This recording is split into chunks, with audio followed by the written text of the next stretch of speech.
கர்த்தருடைய பரிசுத்த நாமம் நம்மத்திலே மகிமைப்படுவதாக. ஹோப் டிவி நேயர்கள் உங்கள் அனைவரையும் ஆண்டவராகிய இயேசு கிறிஸ்துவின் நாமத்தினாலே இனிய துவக்கம் இந்த நிகழ்ச்சிக்குள்ளாய் உங்களை அன்போடு வரவேற்கிறோம். இனிய துவக்கம் நிகழ்ச்சி அநேகருடைய ஆவிக்குரிய வாழ்க்கைக்கு இனிய துவக்கமாக இருந்து கொண்டிருக்கிறது என்று கர்த்தருக்குள் நம்புகிறோம். இந்த நாளின் இனிய துவக்க நிகழ்ச்சியும் அப்படியாக இருக்கும் என்ற நம்பிக்கையோடு கூட இந்த நாளின் இனிய துவக்க நிகழ்ச்சிக்கு நானும் என்னுடைய குடும்பமும் உங்களை அன்போடு வரவேற்கிறோம். இந்த நாளின் இனிய துவக்க நிகழ்ச்சியில் நம்ம அநேக கருத்துக்களை ஆவிக்குரிய காரியங்களை தியானிக்க இருக்கிறோம்.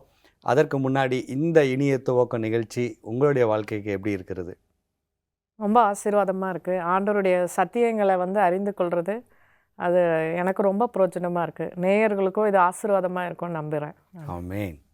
ஜோசப், உங்களுக்கு இந்த நிகழ்ச்சி ஆசீர்வாதமாக இருக்குதா? Super super. உங்கள் கதைகளும் நிறைய பேருக்கு ஆசீர்வாதமாக இருக்கான். இந்த நாளின் இனிய துவக்க நிகழ்ச்சியில் நீங்கள் என்ன கதை சொல்ல போகிறீங்க? இன்றைக்கி நான் என்ன கதையை பற்றி சொல்ல போகிறேன்னா, ஒரு சண்டே ஐஸ்கிரீம் கதை. சண்டே ஐஸ்கிரீம் கதையை பற்றி சொல்ல போகிறீங்க? சொல்லுங்கள். ஒரு நாள் ஒரு நபர் வந்தாராம். ஒரு ரெஸ்டாரண்ட்டுக்கு ஐஸ்கிரீம் ஆர்டர் பண்ணாராம். ஐஸ்கிரீம் ஆர்டர் பண்ணோன்னே ஐஸ்கிரீம் இந்த ஐஸ்கிரீம் எவ்வளோ கேட்குறாரு. அந்த ஐஸ்கிரீம் நல்லா ஸ்பார்க்லிங்ஸ் போட்டு டிசைன் போட்டு நல்லா ஆன ஃப்ளேவர்ஸ்லாம் போட்டு செம்மையாக இருந்துச்சான். அது வாங்கலான்னு பார்த்தாரு. 50 சென்ட்டுன்னு சொன்னார். எவ்வளோ காசுன்னு கேட்டார். 50 சென்ட்டுன்னு சொன்னார் அந்த சர்வர், அந்த லேடி. அப்போ அந்த லேடி க்ளீன் பண்ணுவாங்க. அந்த அந்த டேபிளை அந்த லேடி தான் க்ளீன் பண்ணுவாங்க. இவர் 50 சென்ட்டு சொல்கிறாங்களே அந்த அப்படின்னு சொல்லிட்டு பாக்கெட்டில் இருக்க காசு காயின் தான் இருக்கவர்கிட்ட எண்ணி பார்க்குறாரு ஒன்று. ஆனால் லேடிக்கு என்ன தெரில. தெரியும் காயின் தான் எவ்வளோ இருக்குன்னு அந்த லேடி எண்ணில். அதுக்கப்புறம் அந்த நபர் பிளெயின் ஐஸ்கிரீம் இருக்காங்க. பிளெயின் ஐஸ்கிரீமுக்கு எவ்வளோன்னு கேட்டார். 35 ரூபான்னு சொன்னார். 35 சென்ட்ஸ். ஆமாம், 35 சென்ட்ஸ். 50 சென்ட்ஸ்ன்னு சொல்லி 35 சென்ட்ஸு பிளெயின் ஐஸ்கிரீம்னால. அதனால் எண்ணி பார்த்துட்டு பிளெயின் ஐஸ்கிரீமே கொடுத்துருங்கன்னு சொல்கிறாங்க. பிளெயின் ஐஸ்கிரீமுக்கு கொடுத்துட்டோன்னே அந்த சாப்பிட்டுட்டு அவங்களும் போயிட்டாங்க. அந்த நம்பர் பில்லை பே பண்ணிட்டு. அதுக்கப்புறம் அந்த லேடி க்ளீன் பண்ணி பார்த்தாங்க. அந்த டேபிளை க்ளீன் பண்ணியிருக்கப்போ சாப்பிட்டு தட்டுக்கு கீழே 15 சென்ட்டு டிப்பாக வச்சுட்டு போனாங்க அந்த லேடிக்கு. அந்த லேடிக்கு 15 சென்ட்ஸ் டிப்பாக வச்சுட்டு போனாங்களா? அதுக்கு தான் அவங்க கேட்டாங்களா எத்தனை சென்ட் ஐஸ்கிரீம்னு? ஆமாம், நான் ஒரு வசனம் சொல்ல ஆசைப்பட்றேன். ப்ராவர்ப்ஸ் 19:17. அது நீதிமொழிகள் 19:17. நீதிமொழிகள் 19:17. படிங்க. ஏழைக்கு இறங்குகிறவன் கர்த்தருக்கு கடன் கொடுக்கிறான், அவன் கொடுக்கதை அவர் திரும்ப கொடுப்பார். ஆமென். ஏழைக்கு இறங்குகிறவன் கர்த்தருக்கு கடன் கொடுக்கிறான், அவன் கொடுத்ததை அவர் திரும்ப கொடுப்பார். அந்த நபர் 50 சென்ட்ஸ் வச்சுருந்தார். அவர் ஐஸ்கிரீம் சாப்பிட்டு போயிருந்துருக்கலாம் அழகாக. ஆனால் அவங்களுக்கு ஹெல்ப் பண்ணணுன்றதுக்காக என்ன பண்ணுறாங்க, அந்த நல்ல டேஸ்டான ஐஸ்கிரீம் விட சரி ஒரு சாதாரண ஐஸ்கிரீம் சாப்பிட்லாம், நம்மக்கிட்ட இருக்கிற அமௌண்ட் வச்சு நம்ம என்ன செய்யலாம், அவங்களுக்கு கொஞ்சம் ஹெல்ப் பண்ணலாமே அப்படின்னு நினச்சி அவங்க இந்த சாதாரண ஐஸ்கிரீம் வாங்கி சாப்பிட்டுட்டு 15 சென்ட்ஸை டிப்பாக வச்சுட்டு போகிறத பார்க்குறோம். இதுலேருந்து என்ன கற்றுக்குறோம் ஜோசப்? நம்மளும் ஏழைங்களுக்கு ஹெல்ப் பண்ணணுமா? நிச்சயமாக. ஏசப்பா தான் நம்மளுக்கு சொல்லி கொடுத்துருக்குறாங்கல்ல. ஏசப்பா கூட எல்லாருக்கும் ஹெல்ப் பண்ணாங்க. அது மாதிரி நாமும் ஹெல்ப் பண்ணணும், கஷ்டப்படுறவங்களுக்கு ஹெல்ப் பண்ணணும் அப்படின்னு சொல்லி பார்க்குறோம். இந்த கதை அல்லது இந்த வசனத்துலேருந்து நீங்கள் என்ன கருத்து சொல்ல விரும்புகிறீங்க? உலகத்தில் எல்லாருமே பணக்காரங்க கிடையாது. எல்லாருமே மிக்ஸ் பண்ணி தான் இருக்கிறோம். அப்போ ஒருத்தர் பணம் இல்லாமல் இருப்பாங்க, ஒருத்தர் செல்வந்தர்களாக இருப்பாங்க, ஒருத்தர் மிடில் கிளாஸாக இருப்பாங்க.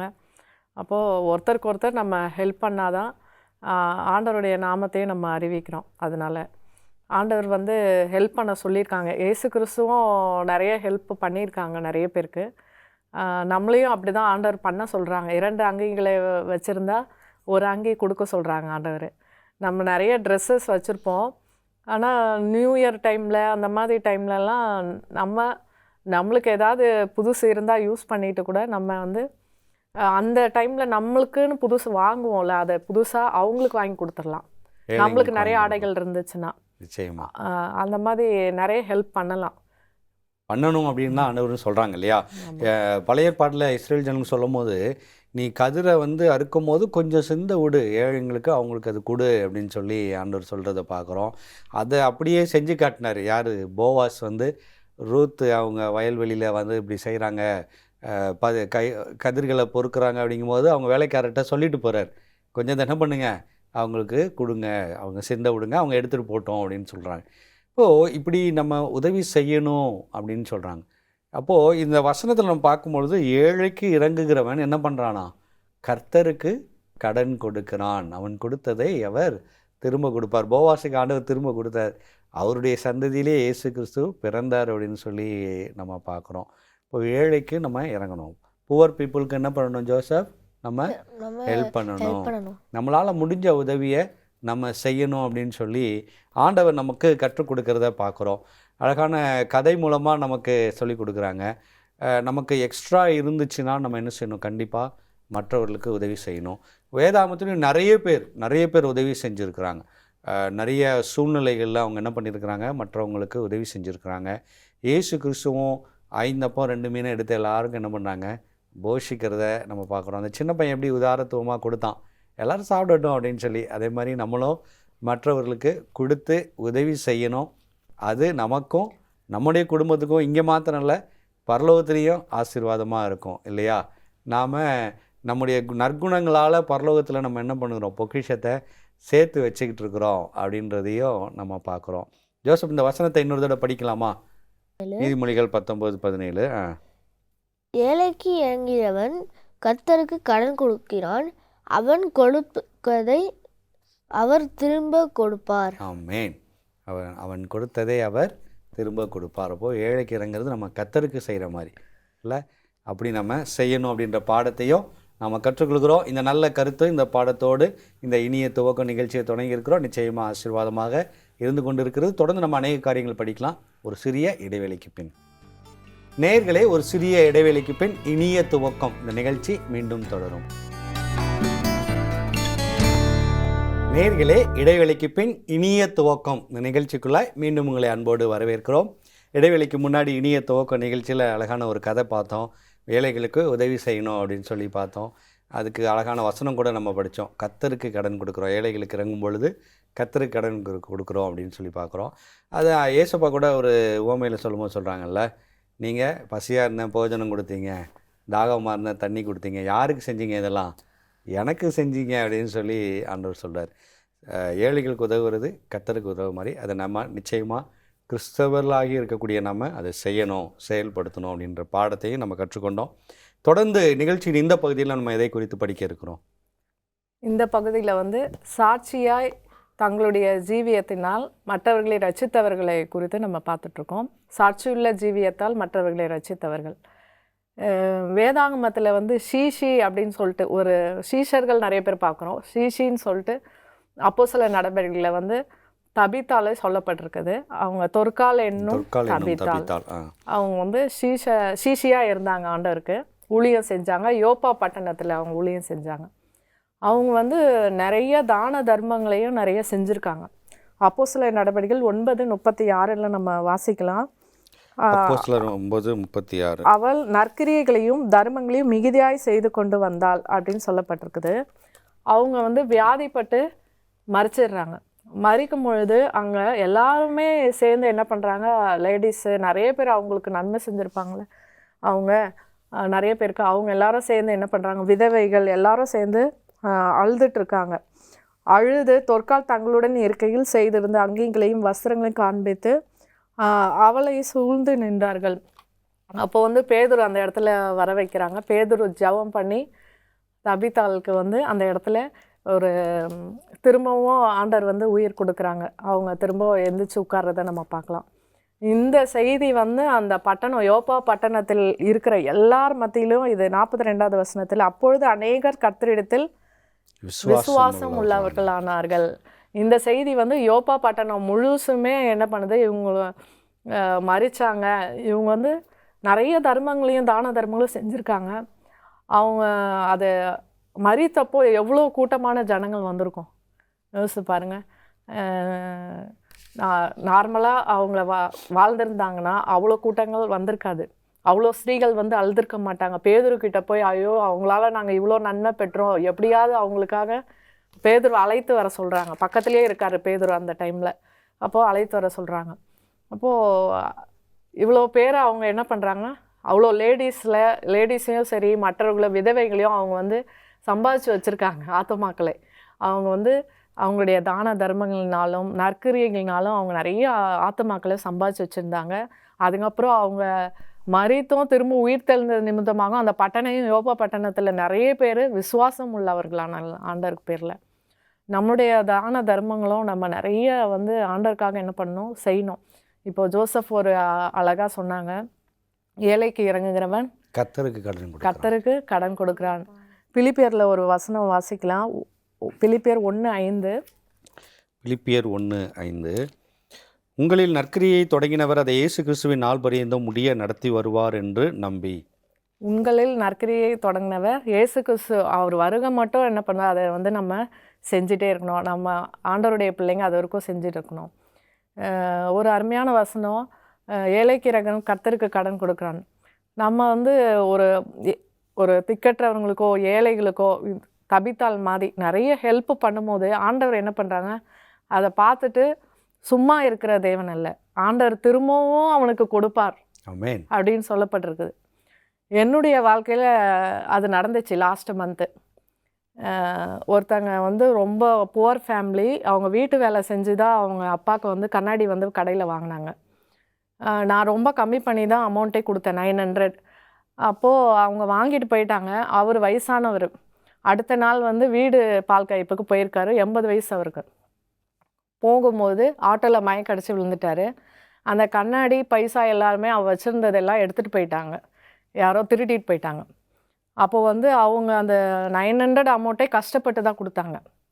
அப்போ வந்து 2 நாள் கழித்து அவர் கண்ணாடி வாங்கினது வந்து மிஸ் பண்ணிட்டாருமா. அவங்க பொண்ணு வந்து சொன்னாங்க, நானே எவ்வளோ கஷ்டப்பட்டு தான் கொடுத்தேன், இருந்தாலும் வாங்கி கொடுத்தேன், இருந்தாலும் அதே கண்ணாடியை அவங்க ஏழையாக இருந்தாலும் அவங்க என்ன சொன்னாங்கன்னா, நான் வந்து அந்த அமௌண்ட்டை சம்பாதிச்சு இன்னும் 2 நாளில் வந்து கொடுத்துட்றேம்மா, நீங்கள் அதே அமௌண்ட்டில் ரெடி பண்ணி வைங்க அப்படின்னு சொன்னாங்க.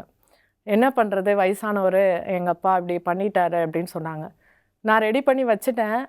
ஆனால் காலையில் எடுத்து கொடுக்கும்போது என் மனசில் ஆண்டவர் பேசுனாங்க, எனக்கும் அவங்க அப்பாவாதாம்மா இருக்காங்க, நான் காசு வாங்கலைம்மா அப்படின்னு சொல்லிட்டு நீங்கள் சந்தோஷமாக எடுத்துகிட்டு போய் கொடுங்க, ஐயா போடட்டும் அப்படின்னு சொன்னாங்க. நான் கண்ணாடி செஞ்சு கொடுக்கும்போதே அவர் என்ன பண்ணுறாங்க, உங்களில் கடவுளில் பார்க்குறேன் அப்படின்னார் அவர்.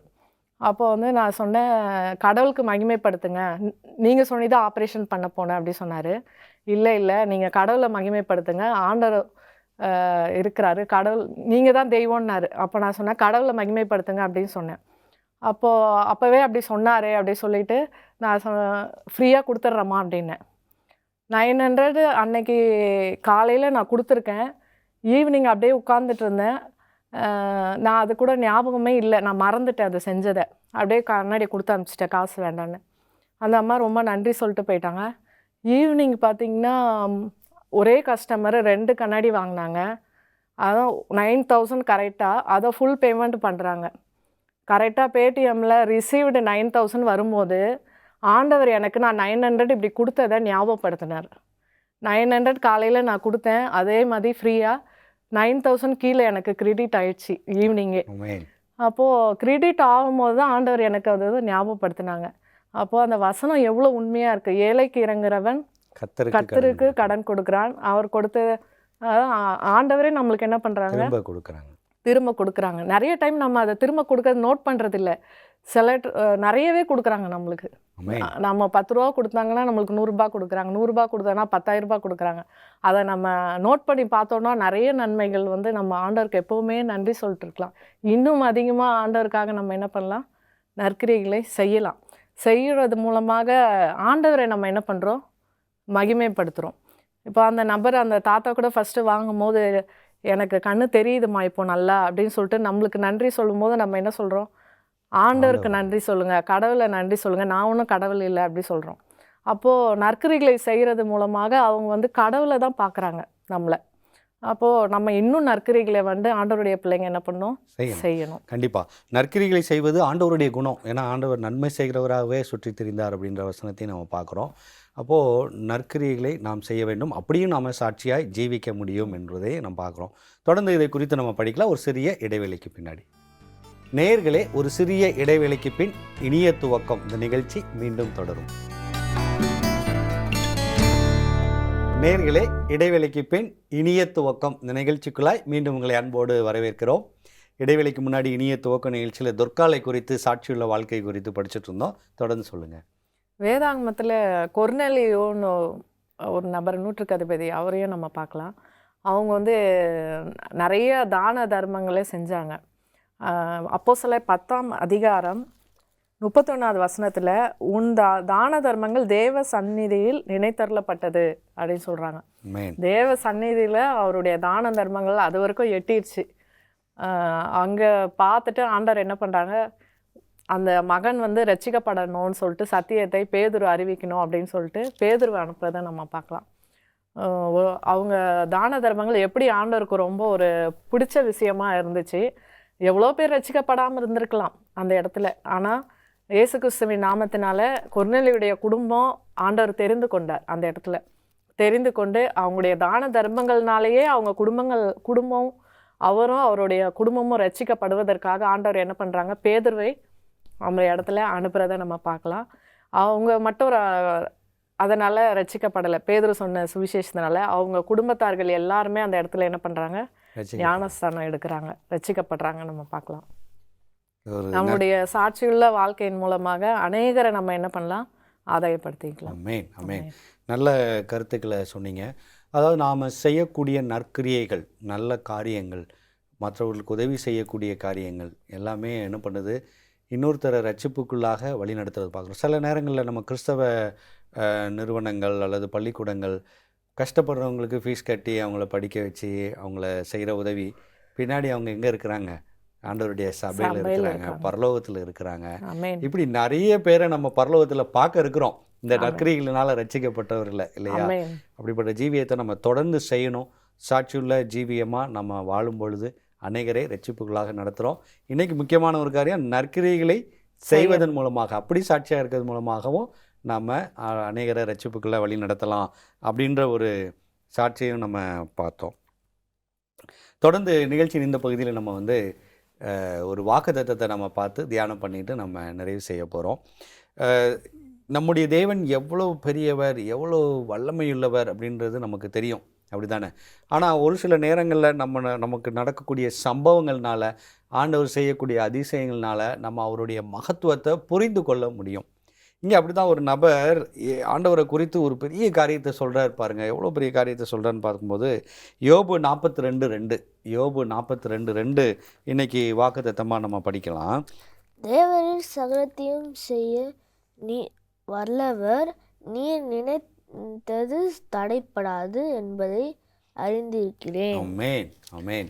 யோபு சொல்கிறாரு, தேவரீர் சகலத்தையும் செய்ய வல்லவர், நீர் செய்ய நினைத்தது தடைப்படாது என்பதை அறிந்திருக்கிறேன் அப்படின்னு சொல்லி யோபு சாட்சியாக சொல்கிறார். யோபு இதை சொல்லும் போது ஆண்டவர் அவருக்கு அற்புதத்தை செய்யலை. அவர் ஒன்றும், யோபு அப்படியே அதே நிலைமையில தான் இருக்கிறார், அந்த பழைய நிலைமையில தான் சுரண்டிட்டு உட்கார்ந்துட்டுருக்கிறாரு. அந்த ஒரு நேரத்தில் யோபு என்ன சொல்கிறாரு, தேவரீர் சகலத்தையும் செய்ய வல்லவர், நீர் செய்ய நினைத்தது தடைப்படாது. நம்முடைய ஆண்டவர் எப்படி ஜோசப், சகலத்தையும் செய்ய வல்லவர். அவரால் செய்ய முடியாத காரியம் ஏதாவது இருக்கா? நிச்சயமாக இல்லை. ஆபிரகாம்கிட்டே ஆண்டவர் வந்து கேட்குறாரு, என்னால் செய்யக்கூடாத அதிசயமான காரியம் ஒன்று உண்டோ அப்படின்னு சொல்லி, ஏதாவது செய்ய முடியாதது இருக்கா என்னால் அப்படின்னு சொல்லி, ஆனால் எல்லாத்தையும் செய்ய முடியும். அதே மாதிரி ஆபிரகாம்கிட்ட ஆண்டவர் வெளிப்படுத்தும் போது கூட என்ன சொல்லி வெளிப்படுத்துகிறாரு, எல் ஷடாய், சர்வ வல்லவர் நான், என்னால் செய்ய முடியாத காரியம் ஒன்றுமே இல்லை. அதை செஞ்சும் காட்டினார் இல்லை. ஆபிரகாமுடைய வாழ்க்கையில் கிட்டத்தட்ட 25 வருடங்களாக குழந்தை இல்லாமல், 100 வயசு அவருக்கு குழந்தை பிறக்கும் போது 100 வயசு வரைக்கும் குழந்தை இல்லாமல் இருந்த ஆபிரகாமுக்கு குழந்தைய கொடுத்தாங்க அப்படின்னு சொல்லி பார்க்குறோம். கன்னி வயிற்றில் குழந்தைய கொடுக்க முடியும், யாரால்? இயேசுவால் முடியும் அப்படின்னு சொல்லி நம்ம பார்க்குறோம். இது ஒரு பெரிய காரியம். ஒரு சில நேரங்களில் கடவுளை நம்ம என்ன பண்ணிடுறோன்னா, குறைத்து எடை போட்டு விடுகிறோம். இவ்வளோதான் முடியும் அப்படின்ற மாதிரி நம்ம நினச்சிட்டு நம்ம மனுஷங்களை தேடி அலைகிறோம் உதவிக்காக. ஆனால் ஆண்டவர்கிட்ட கேட்கும் பொழுது அவர் சகலத்தையும் செய்ய வல்லவர். எந்த சூழ்நிலையில் நீங்கள் இருக்கிறீங்கனாலும் அந்த சூழ்நிலையை ஆண்டவர்கிட்ட கொடுக்கும்போது அதை அப்படியே மாற்றக்கூடிய வல்லமை உள்ளவர். யோபு ஆண்டவர் மாற்றினாரா இல்லையா? அந்த இதை சொல்லி அவர் முடிக்கிறாரு. அவரை எப்படி மாற்றுறாரு? இரட்டிப்பான ஆசீர்வாதத்தினால நிரப்பிய அவரை மாற்றுகிறார். ஒருவேளை இதை பார்த்து கொண்டிருக்கிற நேரம் எந்த சூழ்நிலை இருந்தாலும் சரி, இரட்டிப்பான நன்மை ஆண்டவர் கொடுப்பார். ஒரே ஒரு அனுபவத்தை மாத்திரம் சொல்லி நான் நிறைவு செய்யலாம்னு நினைக்கிறேன். உங்கள் ஆப்டிகல்ஸில் நடந்த ஒரு காரியம், திடீர்னு வந்து அந்த ஓனர் வந்து நீங்கள் இந்த மாதமே காலி பண்ணிடுங்க அப்படின்னு சொன்னாங்க இல்லையா? அப்போது என்ன செய்கிறதுன்னு தெரியாமல் நம்ம முழிச்ச நேரத்தில் ஆண்டவர்கிட்ட, ஆண்டவரே சகலத்தையும் செய்ய வல்லவர், நீங்கள் செய்யுங்க அப்படின்னு ஒப்பு கொடுக்கும் பொழுது அந்த ஆப்டிகல்ஸ் நம்ம என்ன செய்வோம், அடுத்து எங்கே போய் மூவ் பண்ணுவோம், பிஸ்னஸ் நடக்கணுமே, வருமானம் வரணுமே அப்படின்னு 1008 கேள்விகள் இருந்தாலும் ஆண்டவர்கிட்ட ஒப்பு கொடுத்தப்போ ஆண்டவர் என்ன கொடுத்தாங்க? இன்னும் அதை விட மெயினான ஒரு இடத்துல நல்ல ஒரு வாடகையில் நல்ல ஒரு அற்புதமான கடையை ஆண்டவர் நமக்கு காண்பித்து கொடுத்தாங்க. இன்னும் அதை கொண்டு அநேக வருமானங்களை நம்மளுக்கு ஆண்டவர் கொடுக்குறாங்க. தேவரீர் சகலத்தையும் செய்ய வல்லவர். ஏதாவது ஒரு காரியத்தை குறித்து நம்ம துவண்டு போயிடக்கூடாது. அப்படி நம்ம துவண்டு போயிட்டோம்னா நம்முடைய தேவன் வல்லமை உள்ளவர் இல்லை அப்படின்றத நம்ம வெளிப்படுத்துகிறோம். நம்ம ஆண்டவர் இதை காட்டிலும் மேலாக செய்வார் அப்படின்னு நினைக்கும் பொழுது மேலாக செய்வார். சகலத்தையும் செய்ய வல்லவர் செய்வார். நமக்குன்னு வச்சிருக்கிற ஆசீர்வாதம் நிச்சயமாக தடைப்படாது என்ற நம்பிக்கையோடு கூட இந்த தியானத்தை நம்ம நிறைவு செய்யலாமா? நம்ம ஜெபிப்போம். எங்கள் அன்புள்ள ஆண்டவரே, அருமையான இந்த தியானத்திற்காக, இந்த தியான நிகழ்ச்சிக்காக நன்றி செலுத்துகிறோம். நீர் ஏழைக்கு இறங்க வேண்டும் என்று நீர் கற்றுக் கொடுத்துக்கிறீர். அதை போல அந்த நற்கிரிகளை செய்யும் பொழுது நாங்கள் சாட்சியாக அநேகரை நாங்கள் மீட்டுக்கொள்கிறோம் என்பதையும் நாங்கள் பார்த்தோம். ஆண்டவரே, நீர் செய்ய நினைத்தது ஒன்றும் தடைப்படாது. இதை பார்த்து கொண்டிருக்கிற நேயர்கள் ஒவ்வொருவருக்கும் நீர் செய்ய நினைத்ததை தடைபடாமல் செய்து அவர்களை ஆசீர்வதிக்கும்படியாய் இயேசுவின் மூலம் ஜெபிக்கிறோம் எங்கள் ஜீவனுள்ள நல்ல பிதாவே. ஆமென். ஆமென். தொடர்ந்து இந்த நிகழ்ச்சியில் கலந்து கொண்டு உங்கள் கருத்துக்களை பகிர்ந்து கொள்வதற்கு நன்றி. கர்த்தர் நிச்சயமாய் உங்களை ஆசீர்வதிப்பாராக. நேயர்களே, இந்த நாளின் இனிய துவக்கம் நிகழ்ச்சி உங்கள் அனைவருக்கும் ஆசீர்வாதமாக இருந்திருக்கும் என்று கர்த்தருக்கும் நம்புகிறோம். மீண்டும் மற்றொரு இனிய துவக்கம் நிகழ்ச்சியில் உங்களை சந்திக்கிறோம். அதுவரை தேவன் உங்களை ஆசீர்வதிப்பாராக. ஆமென்.